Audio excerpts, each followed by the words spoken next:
Oh, yeah, we'll get that fixed up, don't worry about it.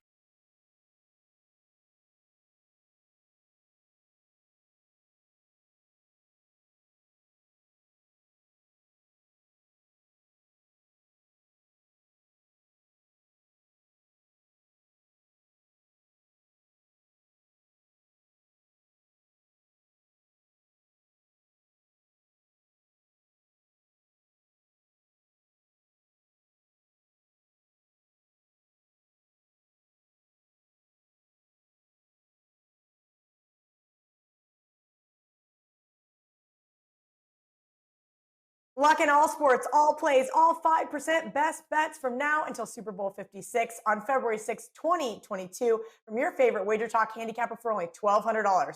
That's versus the regular price of $19.99. This discount comes out to just $3 a day. As an added bonus, customers who take advantage of the Super Bowl to Super Bowl All Access Pass will also receive $200 in wager bucks to use at any handicapper at Wager Talk over the next 12 months.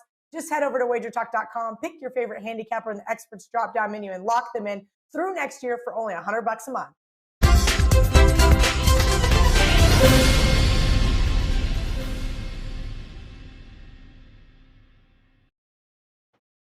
All right, here we go, guys. Welcome in. It is another edition of the NBA Tip-Off Show powered by WagerTalk.com. I'm Joe Ranieri, and a loaded card here tonight. Actually, 5 games on the board here tonight and some great matchups, and we're going to cover all 5 for you here tonight. We're going to do our very best to get you up to date here with the latest as far as injuries go in this games, as well as the latest line movements. Portland, Philly, Golden State, Dallas, Utah, Atlanta, Houston, Memphis, Denver, and the Lakers all coming your way. Let's welcome in the fellas if we can here. Guys, look at this panel, huh? Is this not? Look at this. This smells like money. That's what this smells like, starting at the top. Ski Profit in the house. We finally found him. We put out a silver alert. We got him. Here he is, Teddy Covers, back in action here today. We're excited about that. And, of course, Rob Vino, all he does is win here on the show. So it is a lot of fun having all 3 of you guys here today. Also, those of you that might have heard there, whoever it was that wanted to be notified when we're going to start so you could watch porn in between. You're watching porn in between anyway, so don't act like you're not. And we are here. We appreciate you tuning in, at least for part of the time. Ski Profit, where you been, my man? I mean, last time I heard you, you're here, you're picking against the contrarian play, then you go MIA. We're calling Motel 6s. How you been, man? What's going on, and what do you got going on tonight at Wager Talk? I have a best bet up at Wager Talk, and we'll see about the contrarian play today, Joe. We'll see if I'm back on the train today. I know it was a success yesterday, so let's try to keep the winning going. Yeah, you're right. 15-5 on the season, a small success there. Teddy Covers, what's going on, brother, man? How you been? We saw you last week. When we last saw you, you were winning. So what do you got going on tonight for us in hoops?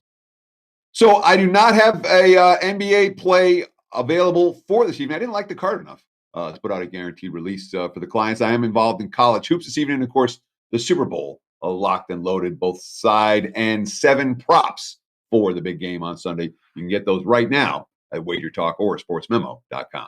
Awesome stuff. And Rob Vino, my friend, it was a hell of a profitable week when we had you on there, I think Friday last week. So talk to us here. Exactly what have you been doing with NBA? I know it's been rolling. College hoops been great to you. Talk to us about what you got tonight at Wager Talk. Yeah, the NBA's been great, Joe. Last 30 days, number 1 at Wager Talk, hitting 64% plus 38% return on investment. So it's been good. It's been good for a while now. As far as that Wager Talk selection packages are concerned today, I'm so glad I wait, Joe, and I don't post early morning, because if you're not waiting around for that 1:30 injury report to see what's going on in the NBA, you wind up, scratching and crawling to get back out of some bets that you make. But we find some star players either not playing, possibly not playing, a whole lot going on the injury list. So we'll go through it here on the card today, but I will have selections up and available. I would say about 2 hours, 90 minutes, 2 hours from now on Wager Talk. All right, so let's get into it here, guys. 5 games on the card tonight. We're going to quickly give you our thoughts on all of them, but as usual, we're going to start with that contrarian play of the day. It has been profitable, to say the least, guys. It's been a hell of a run, 15-5 since we started this to start the season off. And limited card here tonight, but there was one game that did stick out. The market telling us that the Atlanta Hawks now getting 8.5 as that continues to rise here across. It started at 6.5, so you guys understand first thing this morning, 8.5. No real crazy injury report. I mean, they did. We do see a couple of questionables as Trae Young is listed as questionable, but he did go last night, so everything else looks to be in place. It's an interesting spot here, Ski. I mean, let me start with you, my friend. It was a tough game for them last night, that being the Hawks. They weren't able to get the job done. Utah comes into town now in this spot, being one of the hottest teams in the NBA. But are you agree with the move of the market, or do you think maybe Atlanta could very well be a profitable contrarian play tonight? I don't agree with the line move. The line I have for this game is 5.5. But to Rob's point about waiting on the injury report, this is a game you could you could look at right here, where now Trae Young got added to the injury report, and him and Kevin Werder are game time decision. So you need those guys if you like Atlanta. And I look at a trend: the Hawks at home versus 55% when teams are greater. 28-1 against the spread going back to 2019, and with no rest, 4-1 against the spread. So my number is 5.5. I think it's too many points. Hopefully those guys play, and I'm with the contrarian play today. All right. Well, listen, DeAndre Hunter is a big loss for this team there, Teddy. He would have been the guy to guard Doncic last night, but they were just a little too much, that Dallas team for this team. So how do you approach this game tonight? Do you agree with the market movement, or do you think this might be a contrarian play? It's a hard one for me because, Atlanta shot 50% from the floor last night and lost. And I'm not a big proponent of betting on a team after they shoot well and still come up short. All that said, the issue right now, Herter's now been upgraded to probable, but Trae Young is still very, very questionable. Without Hunter, without Bogdanovic, who's been a non-factor for the Hawks so far this season. You can look at this game two ways. One, and Atlanta's on the second of back-to-backs. All the starters played major minutes last night. Utah's really good. It's not an easy contrarian call for me to make. And yet, again, when you talk about this point spread range, if Utah's not interested, and the Jazz play the second of back-to-backs tomorrow, I'm not stepping in front of the contrarian play. This isn't one that I love. Okay. And Rob, when you look at this, it's a tough spot, but it's, Utah's got to start winning some games. Atlanta's got to start winning some games here at some point along the way without making excuses. So when you approach this game tonight, how do you approach it? Do you like Utah in this spot, laying more points? The number right now, Joe, is getting a little bit out of reach for my liking. However, Atlanta, they do need to start winning games, but they need the guys on the floor to be able to execute that. Dallas stumbles in last night to Atlanta with an offense that had just been, flailing around, mostly due to the COVID absences that they had. They're really just getting back together maybe for the third game, I think, tonight, where they'll have everybody, including Maxi Kleba. But they go out and score 122 on the Hawks. Last time I was on, I talked about what a loss it is defensively. You could take the Hawks' seasonal defensive numbers and throw those in the garbage right now. They're meaningless. Without DeAndre Hunter in that lineup, who's their best defender by far, I guess you would say put Clint Capella in that category as well. But without Hunter, it's a different defensive team. Like I say, Dallas comes in and puts 122 on them last night. The game before, when Hunter was out, they give up over 51% shooting to the Lakers. So they're a different defense. As Teddy mentioned, they're on back-to-backs. Here, Trae Young is questionable after going almost 36 minutes last night. He was, right up until game time last night, we really didn't know about Trae Young. To tell you the truth, all of a sudden he became available about 60 minutes before tip. So, The Hawks are a little bit banged up. They're not as good defensively, allowed over 50% 3 of their last 6 games. I don't know that I could get there with them, but I really would have preferred to be on Utah at the start when they were only 6.5. It's a team that's starting a road trip, and they seem unified. And when unified teams begin a road trip and they want to set the tone with that first game, I kind of like that situation. So for me, I would probably be, if I had to, I'd probably be opposite of the contrarian play tonight. 6-4 against the number on the road. That's what Utah is this year. And John Collins last night, hats off to him. Mm-hmm. What a game. Didn't shoot a free throw and still scored over 30 points. You don't often see that either. So interesting game from the contrarian standpoint as the number continues to rise with the Utah Jazz heading to Atlanta. And we'll head to our featured games here on the card tonight. And what better place to start than the Lakers taking on the Denver Nuggets, the pride of the West here. This opened up at 5.5, and it's been bouncing back and forth between 5 and 5.5 for the Lakers. Total has come down a little bit here at this point. I'm seeing 216s, 217s right now in many places. So, Teddy, I'm going to come to you first here. 2 of the very best the West has to offer right now. It's an interesting number. Doesn't seem to be going either way. How do you see it tonight? So from a spot standpoint, there's only one side I can look in this game, and that's Denver plus the points. There are 2 key factors in play. First is Lakers' first game back home off a successful road trip. That's a classic NBA bet against spot. The Lakers in particular have been vulnerable to these spots both this year and in season past. And, of course, you have playoff revenge. For a Denver team that's A, playing very well right now, B, hasn't forgotten what the Lakers did to them in the Western Conference Finals last year, and C, should be capable of hanging around in this one for a long time. So it's a Nuggets team that since the slow start has played, both ends of the floor they played much better, but particularly on the offensive end of the floor, Jokic has really found a nice rhythm, and they're getting good looks night in, night out. They had the one flats game against San Antonio last week, but they're also in a decent rest situation in this year of the NBA. You have to be concerned about the teams playing every other night. And the Nuggets haven't played since January, which I think gives them a little bit of an edge here. We'll come back to this game when it comes to best bet time at the end of the show. Love it. All right. Rob, we've heard a lot, and we've talked a lot here on the show. Lakers road record. Lakers on a road. That's true. They've been great. But their home record, not necessarily the best thing. They've been better on the road. So a hot Denver team coming to L.A. How do you see this working out tonight? Well, what they've been best at is staying under the total, right? The Lakers just, I think we said it the other night when they played the Hawks.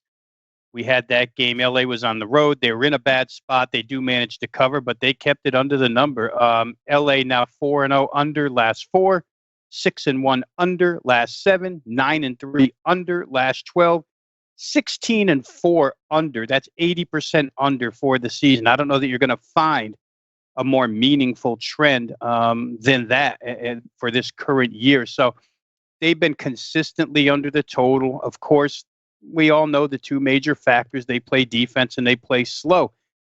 The contrast to that is what Denver's done lately. Shoot better than 50% in 3 of their last 4. Get over the total in 6 of their last 7. So you're going to have that type of contrast in this game, Joe. Can Denver push pace that the Lakers don't want to play at, or can the Lakers slow Denver down and frustrate them? Last year, we talked an awful lot about when Gary Harris is out of the Denver lineup, it takes away their best perimeter defender. Gary Harris was not in the lineup against Utah the other day. He will not be in the lineup here tonight.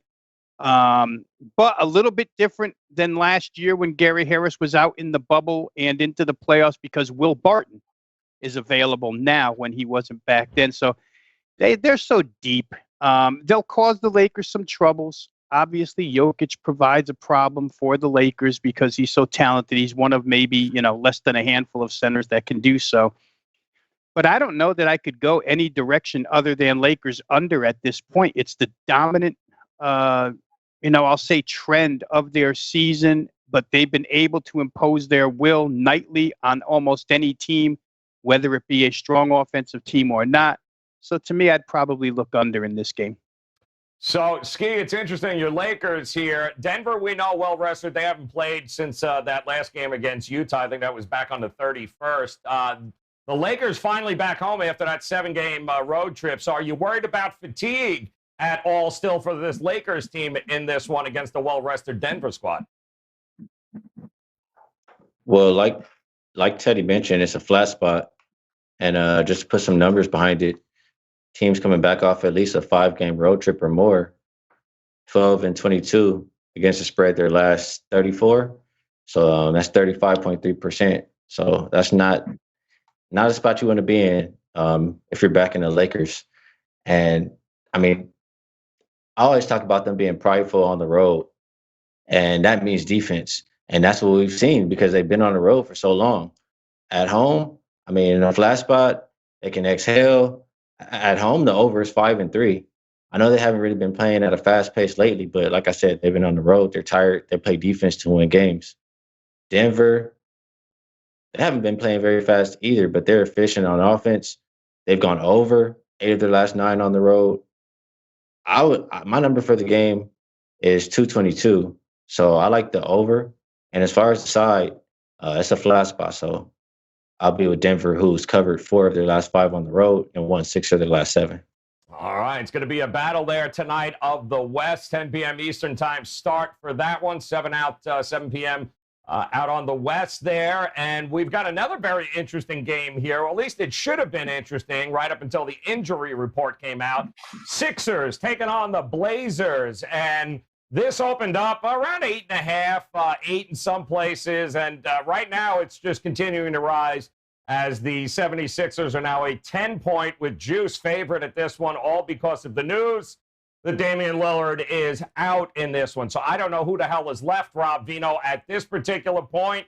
It is double digits and climbing for the Sixers here. Can't say I blame the markets. How do you approach this game here tonight with no Lillard?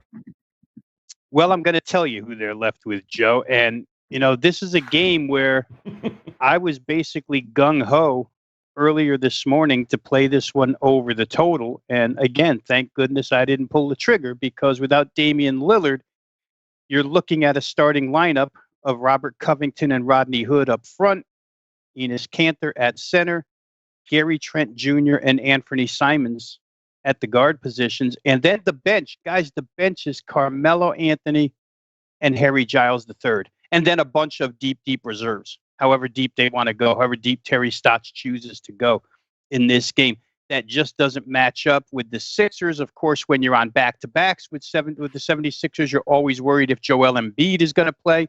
But we haven't seen any mention either locally here. I'm right outside of Philadelphia. Haven't heard anything locally yet. Or we haven't seen anything nationally that says Embiid won't be in this game. It looks like the Sixers might be full. And in that instance, it's basically a 10-on-7 game for the Sixers. So Portland likely to struggle without Lillard. I'm going to use this as the quote section of the pod or of the show, because this morning when I was reading a couple of quotes from Damian Lillard said this: "I've been dealing with some nagging things myself going into last game." He said, I felt like I could barely move out there to start the game, and I was even thinking, should I have sat out last night or sat out tonight? I was pushing and fighting the whole game because I knew it was an important one for our season. That was the game against the Wizards, a game in which he played well, a game in which they scored 132. He chooses tonight to sit, to show you how banged up Lillard is, because it takes a lot for him to sit. I don't think this line is too high at all. I think last night, the fact that the Sixers, you know, to quote an old term, pissed away a 26-point lead and had to really, you know, get it back together in the last minute and a half to make sure they won that game against the Charlotte Hornets. I don't think they'll let that happen again. If they get out early here, and I know you have to worry about unloading the bench, but again, their bench is as good as any. So for me, laying points with Philadelphia here wouldn't bother me. You know, we ought to get that on some T-shirts, like Wager Talk says, pissed away, right? Throw that in some quotes, Teddy Covers, right? It's a well-known term, and it's very applicable here in many situations. So Teddy, we were talking about it before the show started. It's hard to back Portland in any stretch of the imagination here, but how would you approach this game tonight in Philly? Well, I mean, we see this all the time in the NBA, all right? A team rests their superstar or a superstar sits, and you look at that roster, you say, how on earth are they going to compete? Well, so does the opposing team. And then the opposing team is laying double digits on the second of back-to-backs, coming off a 51% shooting performance last night, a game in which they got to the free throw line and hit all of their free throws all night long, game where they played very well, with the exception of the closing minutes against the Hornets. And let's not forget how that game ended. You know, Rob mentioned the Hornets got back into it, and then Embiid is kind of dribbling out the clock, and then the rookie, LaMelo, comes in and says, nah, you're going to dribble out the clock, steals it, hits a three, and the game ends up getting a whole bunch of scramble points as a result of that instead of just dribbling out. Which tells us that maybe when Philly dribbles out tonight, they'll be a little more careful, that you won't get those scramble points at the end of this one. I mean, Portland's a very hard team to back, but I'm not in love with Philly on the second of back-to-backs against a team playing without their superstars that they're not going to get up for. So if I had to play, I'd wait till just for tip-off and look at the dog before I got involved with the favorite. Oh, and Ski, I mean, how do you, when you look at this from you're going to go totals from a side perspective here, the number hovering around that 222.5, 223 mark right now. Do you trust either of these teams to have enough offense to hit the over? Well, I agree with what Rob said. I was looking towards an over, but I was kind of just waiting and seeing, and it's a good thing because now I'm not interested anymore. Without Lillard, I don't really have that much confidence that they'll make it to the number. And Philadelphia, if Embiid is in, I'll back him. If he's out, I'm out. That's pretty much how I feel about it. I don't want any part of the Sixers without Embiid right at this, expecting him to win by close to double digits. I don't want it. And if he's in, then I'll feel comfortable. So that's how I feel about this one. All right, there you go, guys. We're going to talk Rockets, Grizzlies here in just a minute. Then we'll have our overtime game and best bets coming your way. Small card here tonight, just 5 games. We're going to cover the rest of them in just a second, but I do want to remind you, all 3 of these gentlemen, WagerTalk and Sportsmemo.com, if you're looking for Teddy covers. Best bets, 3, 7, 30-day packages, guys. That's really the way to go. All access packages right now, especially this weekend. That's where you want to go. Sportsmemo.com, you can get Teddy's plays 3 days, 7 days, 30 days, every play throughout the next week or 30 days. You don't have to worry about missing a play. Go get it at sportsmemo.com. And Ski and Rob, they've got you covered at WagerTalk.com as well. They're 3, 7, 30-day packages. Every play of theirs, guys. That's really the best way to do it. All right, let's take a look at this Rockets-Grizzlies game. Now, the Rockets pretty much rested everybody last night, which is why we were on OKC as the Contrarian. That cashed for us, but it does look like they'll have John Wall back for this one tonight. Memphis, interesting enough. It appears that Memphis is really good when John Moran is really good, and if not, like we just saw in the last game against Indiana, they struggle here. So, Ski, I'm coming back to you. It opened up as a small number, but we've seen more Memphis money coming in here, now up to laying 3 Memphis against this Rockets team. How do you approach this game here tonight? I don't agree with the line move. I'm not really interested in Memphis in the home favorite role. They haven't covered yet this year. They're 0-3-1 as a home favorite. And I like the Rockets, how they've been playing basketball. Like you said, they rested some guys, didn't really show up yesterday. But whenever John Wall's in the lineup, I know they'll miss Oladipo, but I like this Rockets team. I think they can win this game. So I disagree with the line move. And if I had to play the total, both teams are playing at an extremely fast pace. I know Rockets have been a defensive team, and Memphis has been playing some defense too, but the pace just makes me think there's a lot of potential for baskets, and I like the over as well. So Rockets and over for me. It's interesting move, Teddy. Rockets 4-0 against the number in their last 4 road games. John Wall back. That Indiana loss kind of exposed a couple of flaws there in this Memphis squad, namely on the defensive side. But How are you approaching this game here tonight? I mean, it was a bad game for Memphis on the second of back-to-backs off 7 straight wins. I mean, I didn't downgrade the Grizzlies in any significant way off of that loss to Indiana. What we have seen this morning, and I'm surprised that it went this way, because the info was out last night that Oladipo was going to sit for the Rockets today. That Wall was going to be back. Wall's the only guy for Houston that sat yesterday. And David Nwaba, who is now been upgraded to questionable. And Nwaba's one of these guys, again, he'll never influence a point spread. He has a big impact on Houston, particularly their totals. A defensive stopper who's not going to bring it on, doesn't have much on the opposite end. But Nwaba in the lineup correlates to unders for the Rockets. He's been upgraded to questionable. But the point is that Oladipo, we knew that Wall was going to play and Oladipo was going to likely sit today, and yet the line services didn't have Oladipo as questionable. He wasn't listed on the potential injury report. And then, it was only if you watched the game and or read the news articles about it that you found it out. And then all of a sudden he shows up on the injury report this morning and, the knee-jerk, the betting markets in the NBA are as knee-jerk as it gets. This guy's out, boom, let's jam bets in on this side. This guy's in, let's jam bets in on that side. So as soon as Oladipo was announced out, they were jamming bets in on the Memphis Grizzlies over Houston. I lean Memphis early. I would have been Memphis at -1. There was a -1 last night. I probably should have pulled the trigger, but I didn't. I didn't pull the trigger. I said, all right, let's wait till the morning, see what it looks like. I've lost Memphis. And when a line goes from -1, of all the line moves, the -1 up to -3.5, that's not a move I'm ever going to get involved with unless I, rarely. So it's a game I'll sit out, and I would lean under in this one, even though obviously the total, 224.5, 225. I guess me and Ski are on the opposite side of the totals today.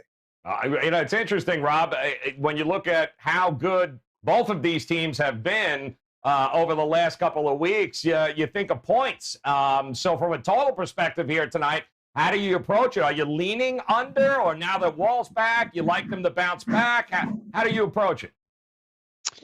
Well, a couple of things. First off, it is crazy, guys, and Teddy hit on it a little bit, but it really is crazy to me how injuries just like knee-jerk impact these lines. So, 2, 3, 4, 5, it's nuts how somebody's injured, got to run and bet the other side. And it happens every day in these games. It's probably a, 50-50 proposition at best, betting on against the team that's injured. But in this case, I think there's different circumstances, and where the situationals are concerned, I think is where I land here. Teddy's absolutely right. Memphis was on a 7-game winning streak. They go back-to-back to Indiana. Indiana was ready for them. Indiana ran them off the floor. Sabonis had a big game in that one for Indiana. Now Memphis back home. Ski's absolutely right. They're both playing at tremendous pace. In fact, if you just go last 3 games, Houston's the fastest team in the NBA. Memphis is 7th or 8th. Memphis has been playing extremely quick. I know the other day when the three of us run, somebody mentioned that, maybe it was Teddy, that they have fresh legs. And it makes a ton of sense. They had a lot of time off. They're ready to run. One thing that, and I'm going to, I'll break the tie here. I won't be Switzerland. I'll break the tie. And I side with Ski as far as over is concerned in this game. Memphis currently constructed without Valanciunas is a team full of small guys. Xavier Tillman at 6'8" in the middle against Christian Wood. If you're playing player props, give me Christian Wood all day long to exploit that matchup in the middle here, score as much as he can. Where Houston is concerned, it's a team that was on a roll just like Memphis was, but admittedly last night, Eric Gordon called him out and said, we just didn't bring any energy. The substitution of Wall for Oladipo, to me, number one, they'll have energy because they come off a game where they lacked it and they know it. But B, John Wall is an ignition key that really gets you flying up and down the floor. So I think both sides are going to be quick, guys. I think there's the matchup in the middle is great for Houston and point production. I think Memphis at the guards probably gains a little bit of an advantage. You may see a lot of 3-point shooting in this game. Houston's been good. Eric Gordon's been on a roll, by the way, from the perimeter. So for me, I think this total is probably too low. Memphis has really been churning out points, not playing a lot of defense. Houston's been churning out points. Last night, just a dud. I'll take over the number. All right, going over the number in that one. I love you not being Switzerland there, Rob. I appreciate that. All right, so we're up against the clock here, so we're going to quickly talk about our overtime game and then get right into our best bets. And that overtime game is one that continues to get an awful lot of money here, guys. And it also happens to be the only game left on the board here tonight, and that's the Golden State Warriors taking on the Dallas Mavericks. Dallas in a unfortunate scheduling situation here. Game against Atlanta last night, late flight. Now they've kind of got an earlier tip-off here tonight against the Warriors. The number 228.5, even a 229 or two out there right now from 224.5. So quickly, I'll start with you, Ski. Is it over or not? Do you agree with the move here, and do you like it? Yeah, well, Warriors are going to be pretty small. Warriors play at an extremely fast pace. Dallas hasn't been playing much defense lately. I know Warriors, they're capable of playing some defense, but I think they'll force Dallas to play at their pace, and it can get over. I mean, it's not one I'm running to the window to bet. My number for the game is actually lower than where it is now. It's just I just think of the potential for buckets with the pace that they're going to play. So I would have to be over or not. Over or not. All right, Teddy, is it over or not for you? I understand the move, but is it out of reach right now? See, I mean, Dallas had so much success against the Warriors last year. They hung 142, 141, and 124 in the three meetings. That was all in regulation. Covered all the point spreads. And I saw something, at least, that makes me think that Golden State remembers that. In fact, I mean, Dallas has owned this series. I think they've covered 7 in a row against the Warriors and won 5 of those in straight-up fashion. So it's the kind of game where I think Golden State might bring a little something extra to the table. And I'm not in a rush. I have no strong take on the total. I really don't. I don't want to play against Dallas. These are two teams that could well have enormous offensive success tonight. And from a pace standpoint, it'll be there. But we're not getting the best of the number. And I think there's hope for Dallas defensively and Golden State both. Although without Wiseman or Looney in the lineup tonight, the Mavs may have a real easy low post to get into. So I guess I don't have a strong opinion on the total or the side for this one. All right, Teddy. That was kind of wrapped up in Switzerland. I don't know where the hell he was going there. So, Rob Vino, quickly, because we're running up against the clock, I want to get to Teddy's best bets and Skis as well. Is it an over here or not for you as well? Because these teams also tend to shoot a lot of free throws. At least the teams they play tend to shoot a lot of free throws in games. Yeah, it's hard to play under, Joe, but I will say this. The huge move in the line it makes you a little bit scared. 224.5 is a lot better than 228.5, especially since Golden State, their head coach Steve Kerr, is trying to will them to play some form of defense here. But again, the point made about the middle in the pivot last night, Kristaps Porzingis went to work on a small Atlanta team. They fed him in the low post. He had a nice game. I would expect the same thing here. Does feeding the low post slow the game down a little bit? I'm not sure. It's not a great game for me, but I don't think I could get to under. All right, there it is. No under for you guys. That means it is time for the buzzer beaters. Best bet time, guys. We put 60 seconds on the clock. We go around the horn, and we ask for you to do whatever you want with that 60 minutes. Just make sure we get a damn play. That's what it's all about. So, Teddy Covers, you are up, my man. 60 seconds. Known to do a little back dribbling every now and then, a little under the leg action, but the 60 seconds is yours, brother. What are you going with tonight? I'm going to keep this one simple. I'll take the under on the 60 seconds that I'm going to use. And the shot clock started a second or two late, so I'll go way under on this one. But Rob Vino said it at the top of the show. He's like, look, there's one thing to do when you're betting Lakers games right now, and that's you play the trend. Lakers under. It's a trend that my clients and I have cashed a couple of tickets with. And when you see these angles, see these trends, you got two choices. You either bet with it or you leave the game alone. And when the Lakers are, with the total, and we're seeing the adjustment in the total marketplace. These aren't the 229s we were seeing with the Lakers a few weeks ago. Even with that, LA under the total until proven otherwise. So I look at the Lakers, the Lakers, and the he's Nuggets. dribbling.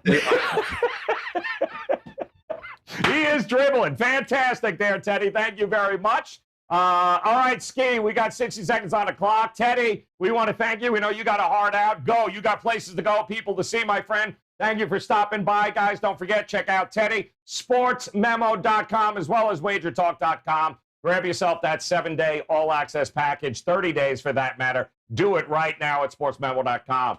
Teddy, appreciate it, my man. Best of luck to you. We'll talk to you again later this week. Ski, you are up, my man. We're throwing 60 seconds on the clock. It is all you. I know where this is going, too. I just know where this is going. So, all right, my man, all yours. Go. Well, I'm going to take a little bit of my time. I get ripped when I'm not on the show, so I'll rip on Teddy a little bit while he's not here. And I don't know about that. You say go with the trend, Teddy. The trend says Denver keeps going over the total. The trend says Lakers go over the total at home. Lakers are 12-2 on the road. The under for the Lakers is 12-2 on the road. I think there's a correlation there. I don't think it's going to be the same tonight. For my best bet, I'm going to the Rockets game, and I'll just talk about the angle. I talked about the game a little bit earlier, but it's going to be away dogs getting 5.5 points in conference on the second of a back-to-back in which they lost that last game on the road. And I have them at 48-24 against the spread. That's the Houston Rockets. I like the way they've been playing as a unit. And I think they get the win here. I don't like Memphis laying points at home. And that's all I have for you guys. Oh, look at that. Look at that. Look at that lip-wristed. What the hell is that, Vino? Did you see that? Vino's like, I'm fading that right now. I'm fading that over I'm marking that one down so I can play it as soon as I get on the air. I love it. And it's great because Teddy's not here to defend himself. 48-24 plus 5.5 back-to-back. SDQL. We love it. Yeah. We love you, City. I wish Tony was here. Well, he wouldn't. He can't even spell SDQL. All right, so here we're going to go. Rob Vino, you know the drill, man. 60 seconds on the clock. Buzzer beater, best bet. Go, my man. What you going with tonight? Yeah, I don't have to use a lot of time because I said everything I wanted to say before, but I like that same game Ski's talking about, but I like the over. I just think when you're priced in the low 220s, this one I think is 224.5. Two teams that got beat pretty bad their last game, two teams that will bring the energy this time, two teams that are led by very fast-paced point guards, John Wall on one side, John Morant on the other, a team with a serious mismatch in the middle. You know, Memphis, in their last 3 games, the game totals are 250, 235, and 241. That's well above 224. And Houston, as well, has gone over this number of 224.5 in 2 of their last 3, 242 and 238. So their teams developing personalities. To me, those personalities currently are, let's get out there and let's score. Give me over 224.5 in the Houston-Memphis game. Shoot it. Let me see Joe, it. Shoot it. Joe. Oh, throw it up there. Let me help him out. The same SDLQ he likes for me is 50, 45, and 26. That's for the over for you, Rob. You right, so you like the over. SDQL. That's exactly it. Guys, we got to get that show. Pissing it away, SDQL. I love it. Absolutely fantastic. Make sure you guys, here you go, for those of you that didn't get a chance to write it down. Ski with his SDQL plus 3.5. Teddy Covers was about as switchable as it gets here today, but I do believe he managed to muster out a Nuggets Lakers under 216.5 right now. Vino busting out the SDQL, going Rockets Grizzlies over 224. And again, guys, these two guys left and right of me right now, Ski and Rob, available. WagerTalk.com. Best bets up and ready to rock and roll on an NBA card, college basketball, Euro hoops. Guys, nobody better than Ski. Nobody making his clients more money than he is. So great opportunity for you to grab a 3-day, 7-day, 30-day all-access pass at WagerTalk.com. So on behalf of Ski Profit, Teddy Covers, want to thank him, and of course, Rob Vino. Want to thank you guys for dropping by. Hit the bell in the upper right-hand corner. Hit subscribe. And to make sure you come back and join us again for a very special Friday edition of the NBA Tip-Off Show. So, gentlemen, best of luck with your plays. Thanks for the time, guys. Good luck. We'll talk to you guys again tomorrow. It is back. The NBA Wager Talk stat sheet. Can you analyze the NBA with just one page of information? I think you can. And that's why the stat sheet was devised. It gives you year-to-date stats for every team playing that evening, broken up both home and away and overall on the season. And most importantly, it takes the last 2 weeks. There are many ebbs and flows in an NBA season, but looking at how a team has done the last 2 weeks, straight up, against the spread, and over-under is important. I've added an extra feature, though. Points scored, points allowed, average line, and average total. Having an ATS or over-under number is important, but knowing by how much that team has covered those games or how much the team went over or under the total, even more important. I also add a free Best Bet Daily. The NBA Wager Talk stat sheet, free daily. You go to WagerTalk.com, go to the Ralph Michaels page, and do not handicap an NBA